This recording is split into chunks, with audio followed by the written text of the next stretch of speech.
अब मोदी जी की सरकार है जो जंग की जीती हुई बाजी को राजनीति की बिसात पर हारने को तैयार नहीं। देखिए, हिंदुस्तान की सेना ने फिर एक बार अपना शौर्य दिखाया है। पूरा हिंदुस्तान सरकार के और फौज के साथ खड़ा है कि सुधांशु जी राजनीति मत कीजिए। अच्छा, पहले क्या हुआ था, नहीं हुआ था, आज की बात कीजिए। रुको जरा, सब्र करो। आपके सहयोगी इस ढंग से भारत के युद्धक विमानों का मजाक उड़ाएंगे तो इसे आप कैसे कह सकते हैं? आज आप कहेंगे मैंने हाथ जोड़कर साथ में जवाब ले लीजिए आप। और मैं फिर कह रहा हूं, पूरी नजर से ये लोग देख रहे हैं, इंडी गठबंधन वाले। सही पकड़े हैं। देखिए सुधांशु जी, राष्ट्रवाद जगाइए। आतंकवाद को लेकर एक स्पष्ट नीति होनी चाहिए, दोहरा चरित्र नहीं होना चाहिए। ईमानदारी से करिए ना राजनीति, आतंक से लड़ना है। ये बड़ी अच्छी बात कही है।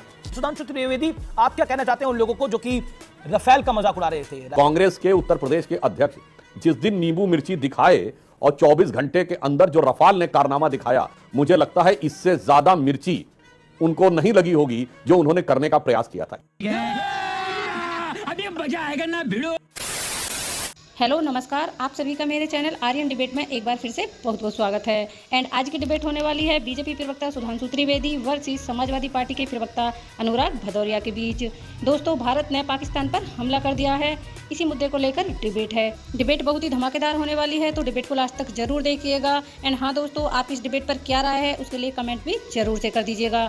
और ऐसी ही नई नई डिबेट वीडियोस देखने के लिए चैनल को सब्सक्राइब और बेल आइकन को प्रेस भी जरूर से कर लीजिएगा, ताकि आने वाली वीडियो का नोटिफिकेशन आप तक पहुंच सके। तो चलिए दोस्तों, बिना देरी किए आज की मेन डिबेट को स्टार्ट करते हैं। पिक्चर चालू करो बे। चलो भाई। सुधांशु त्रिवेदी, ऑपरेशन सिंदूर बहुत चुन के नाम रखा गया।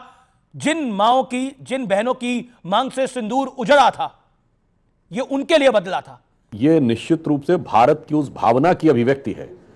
बात तो सही है। यदि तुमने सिंदूर पोंछने की कोशिश की है तो उन बहनों के भाई जाकर उस सिंदूर का बदला अवश्य लेंगे। और अब उन्हें यह भी समझना चाहिए कि अब वो दौरे हुकूमत नहीं है जो सुलह की शक्ल को उस जवानों के खून से या बहनों के सिंदूर से संवारने की कोशिश करती रहे। अब हमें राजनीति की टेबल के ऊपर संवरती हुई सुलह की शक्ल नहीं देखनी है, जंग के मैदान पर उभरती हुई अपनी सेना की ताकत देखनी है। ये बड़ी अच्छी बात कही है। जिसे मैं पहले बता चुका हूं कि एक दौर था जब इनकी सरकारें रहती थी और इस प्रकार की बात रहती थी। हम लोग बचपन में वो गीत सुनते थे कि चीन छीन देश का गुलाब ले गया और ताशकंद में वतन का लाल सो गया, और ये सुलह की शक्ल को संवारते रहे, जीतने के बाद बाजी हारते रहे। उसी में एक आगे की पंक्ति थी कि सैकड़ों हमीद ईद पर नहीं मिले, ज्योति दीप ज्योति पर्व पर नहीं जले, और पुछ गए सिंदूर मौत चूड़ियां हुई, पुछ गए सिंदूर मौत चूड़ियां हुई, जो चले गए वो लौट कर नहीं मिले, वो जान दे के भारत मां पुकारते रहे, पर ये जीतने के बाद बाजी हारते रहे। मगर अब मोदी जी की सरकार है, क्या बात है सर, जो जंग की जीती हुई बाजी को राजनीति की बिसात पर हारने को तैयार नहीं। जी 2014 में हमारी सरकार आने से पहले हमारी घोषित नीति थी, और वो बाद में हमने उसको एस्टैब्लिश करके दिखाया कि आतंकवाद के साथ चलते हुए वार्ता कभी नहीं होगी। और ये 11 वर्ष ऐसे रहे, एकमात्र 11 वर्ष हैं आजादी के बाद आज तक जब पाकिस्तान से कोई औपचारिक द्विपक्षीय वार्ता, ऑफिशियल बायलैटरल डायलॉग नहीं हुआ। हाँ, मगर जो डायलॉग हुआ है वो जानते क्या हुआ है? अभी आपने दिखाया ना कि मरकज सुभान अल्लाह जो उनका हेडक्वार्टर था वो ध्वस्त कर दिया गया। तो एक जमाने में उधर से भी सुभान अल्लाह वाले कार्रवाई करते थे, और यहां बैठ के अमन की आशा उड़ाने वाले भी सुभान अल्लाह करते थे। अनुराग भदौरिया, जिस प्रिसीजन के साथ सेना ने अपना शौर्य दिखाया है, जिस प्रिसीजन के साथ भारत की सरकार ने वर्ल्ड वाइड डिप्लोमेटिक चैनल्स के थ्रू करा है, यह अपने आप में मैसेज है। जो लोग मजाक उड़ा रहे थे भारत की सरकार का, भारतीय सेना का, इसमें आपके नेता भी कुछ थे। देखिए, हिंदुस्तान की सेना ने फिर एक बार अपना शौर्य दिखाया है और पाकिस्तानियों के दिल में तिरंगे का खौफ बैठाया है। बताया है पाकिस्तान को, हम धर्म देख के नहीं मारते, हम कर्म देख के मारते हैं। हम उन्हें मारते हैं जो आतंकी हैं और घुस के मारते हैं। इसलिए हम अपनी देश की सेना को बधाई देते हैं, धन्यवाद देते हैं कि उन्होंने हमारे जो ऑपरेशन सिंदूर है और हमारे जो बहनों का सिंदूर जिन्होंने उजाड़ा था, जिनकी वजह से उजड़ा था, उनके घर में जाके मारा है। और मैं सुधांशु जी से भी यही कहूँगा, पूरा हिंदुस्तान सरकार के और फौज के साथ खड़ा है। फौज की जो एक्टिविटीज़ है उस पर पूरे हिंदुस्तान को नाज है। लेकिन सुधांशु जी राजनीति मत कीजिए। पहले क्या हुआ था, नहीं हुआ था, आज की बात कीजिए। आज सवाल ये भी है कि जब हम देश की बात होती है, जब राष्ट्र की बात होती है और आपने देखा होगा कि जब यहां पे सर्वदलीय बैठक की मीटिंग हुई थी तभी सभी दलों ने सभी प्रमुख दलों ने कह दिया था, सभी प्रमुख नेताओं ने कह दिया था, सरकार आप आगे बढ़ो, आप आगे बढ़ो, हम आपके साथ हैं। लेकिन आपकी आदत है कि छोटी छोटी बातों को लाके फलाने ने ये बोला, ठिकाने ने ये बोला। अरे बड़े नेताओं ने क्या बोला? बड़े नेताओं ने आपको पूरा का पूरा कहा हम आपके साथ हैं, आज भी आपके साथ हैं। चल झूठा। मुझे लगता है राजनीति नहीं करनी चाहिए। सुधांशु जी, हाथ जोड़ के निवेदन है, ये वक्त राजनीति का नहीं है, तो कृपया राजनीति मत कीजिए, हम सब एक साथ हैं।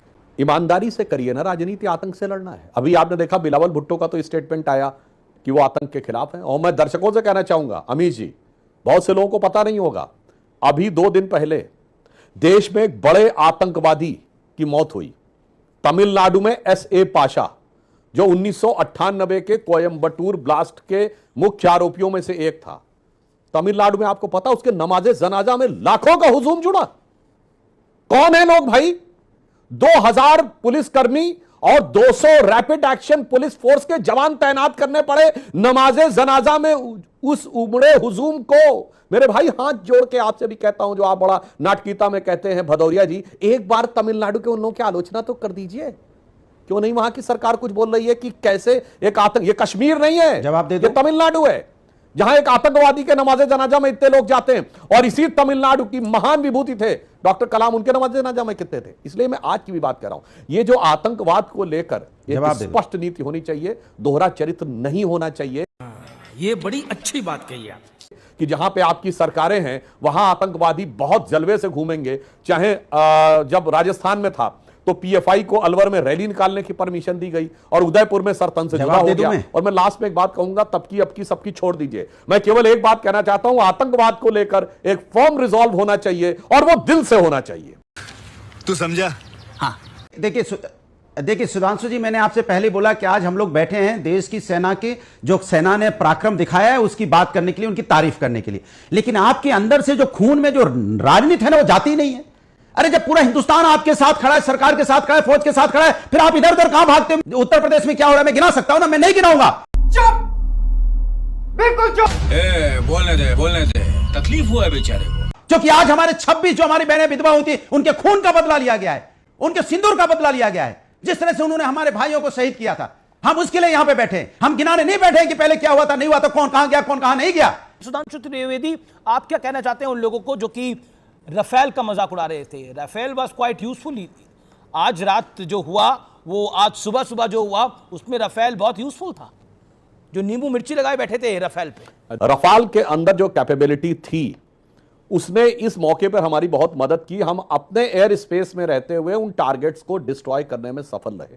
और आप देखिए, विडंबना देखिए, या यूं कहिए उनका दुर्भाग्य देखिए कि कांग्रेस के उत्तर प्रदेश के अध्यक्ष जिस दिन नींबू मिर्ची दिखाए और 24 घंटे के अंदर जो राफेल ने कारनामा दिखाया, मुझे लगता है इससे ज्यादा मिर्ची उनको नहीं लगी होगी जो उन्होंने करने का प्रयास किया था।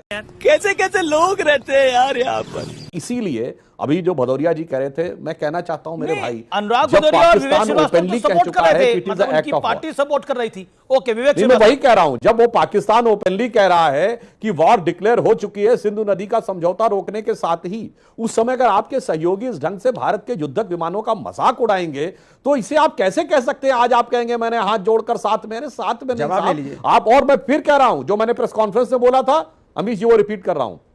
मैंने कहा था नींबू मिर्ची भारत में मान्यता है कि बुरी नजर से बचाती है।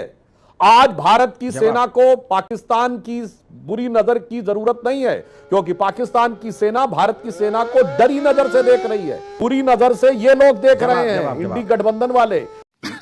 सही पकड़े हैं। देखिए, आपको लगता नहीं है ऑपोजिशन ने पहले तो सपोर्ट दिखाई और उसके बाद जो बयानबाजी करी वो अफसोसजनक थी, और आज भी कुछ नेता कर रहे हैं। देखिए अपोजिशन हमेशा सरकार के, पहले ही मीटिंग में हमने पूरा बोल दिया था हम आपके साथ खड़े। सुधांशु जी, पर बाद में जो बोला, अरे पहली मीटिंग में तो गुरु बोल दिया था आपने, लेकिन बाद में जो बोला अनुराग जी, उसका क्या? पहली मीटिंग में बोला साथ में, और बाद में क्या कुछ बोला, उसकी बात करिए ना आप। नींबू मिर्ची लगा के राफेल उड़ा रहे थे आप लोग। उसी की बात कर रहा, सुन तो लीजिए, सुन लीजिए। वीर सपूतों का शौर्य देख कांपा पूरा पाकिस्तान, आतंकवाद की छाती पे चढ़कर गूंजा हिंदुस्तान, इतिहास बने अब लश्कर और जैश के फिदाइन। सुधांशु जी, राष्ट्रवाद जगाइए, देखेंगे बाद में, लेकिन आज तो हिंदुस्तान के साथ खड़े होइए। आज भी आप विपक्ष की तरफ झांक रहे हैं। कुछ पूछा मैंने कुछ। मैं कहता हूं दिल से साथ में आइए, यही मैंने बोला था। और अब अंतर जानते क्या आया है? एक दौर था जब यहां शांति के कबूतर उड़ते थे। आप भी लखनऊ के रहने वाले, हम भी लखनऊ के रहने वाले। लखनऊ में एक कहावत होती ना, अमा मियां वो दिन लद गए जब उस्ताद लल्लू का फाख्ते उड़ाया करते थे। तो वो फाख्ते उड़ाने, कबूतर उड़ाने वाले दिन लद गए, अब बाज उड़ते हैं। हमारे प्रधानमंत्री जी, हमारे गृह मंत्री जी, हमारे रक्षा मंत्री जी और हमारी पूरी सरकार और हमारी सेना वो उस चीज को आदर्श मानती है जो भारतीय सेना ने किया है। अमीश जी, एक पंक्ति में कहना चाहूंगा कि मन में है धैर्य और तन में प्रचंड शौर्य। मन में है धैर्य और तन में प्रचंड शौर्य, बन चंद्रगुप्त मौर्य प्रलय मचाएंगे। और महाराणा और शिवा की संतति कहाते हम शीश कट जाए भले झुकने ना पाएंगे। और बार बार छेड़िए ना भारत स्वाभिमान को, अन्यथा बाद में बहुत पछताएंगे। सौगंध मां भवानी की उठेगी ललकार जब आपके घरों पे चील कौवे मंडराएंगे। और वो सेना ने करके दिखा दिया है। क्या बात है सर, क्या बात है सर। खत्म। आई होप डिबेट आपको जरूर पसंद आई होगी। और हाँ दोस्तों, वीडियो को एंड तक देखने के लिए बहुत बहुत धन्यवाद। इस डिबेट के बारे में आपकी क्या राय है कमेंट करके ज़रूर से जाइएगा। और बेल आइकन को प्रेस भी ज़रूर से कर दीजिएगा ताकि वीडियो का जो भी नोटिफिकेशन आए वो आप तक पहुंच जाए। तो दोस्तों, आपसे फिर मुलाकात होगी ऐसी ही एक और नई डिबेट के साथ। तब तक के लिए जय श्री राम दोस्तों।